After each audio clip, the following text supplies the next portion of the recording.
आज का पहला पाठ गलातियों के नाम संत पौलुस का पत्र, अध्याय 1 पद संख्या 6 से 12। मैंने ना तो सुसमाचार किसी मनुष्य से ग्रहण किया और ना सीखा, बल्कि मसीह ने उसे मुझ पर प्रकट किया है।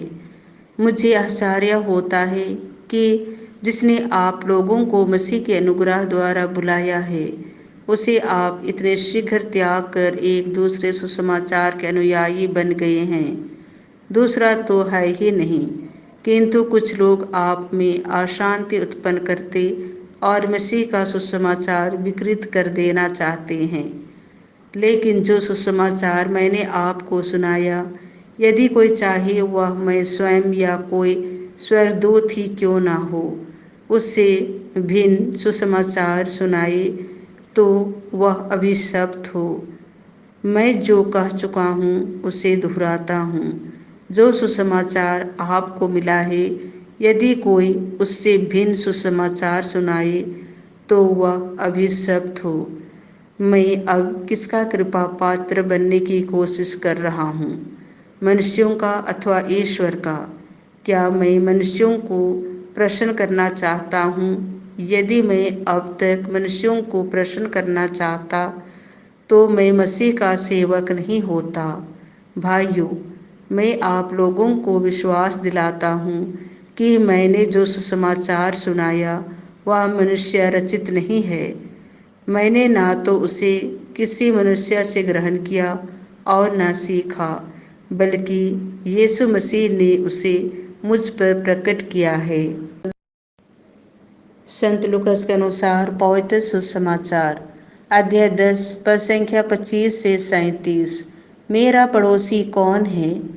किसी दिन एक शास्त्री आकर इस प्रकार यीशु की परीक्षा करने लगा, गुरुवर, अनंत जीवन का अधिकारी होने के लिए मुझे क्या करना चाहिए? यीशु ने उससे कहा, संहिता में क्या लिखा है? तुम उसमें क्या पढ़ते हो?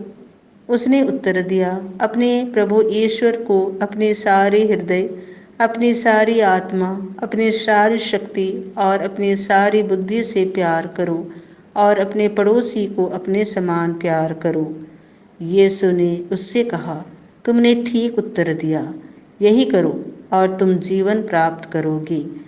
इस पर उसने अपने प्रश्न की सार्थकता दिखलाने के लिए यीशु से कहा, लेकिन मेरा पड़ोसी कौन है? यीशु ने उससे उत्तर दिया, एक मनुष्य यरूशलेम से यरीको जा रहा था और वह डाकुओं के हाथों पड़ गया। उन्होंने उसे लूट लिया, घायल किया और अधमरा छोड़कर चले गए। संयोग से एक याजक उसी राह से जा रहा था और उसे देखकर कतरा कर चला गया। इसी प्रकार एक लेवी वहां आया और उसे देखकर वह भी कतरा कर चला गया।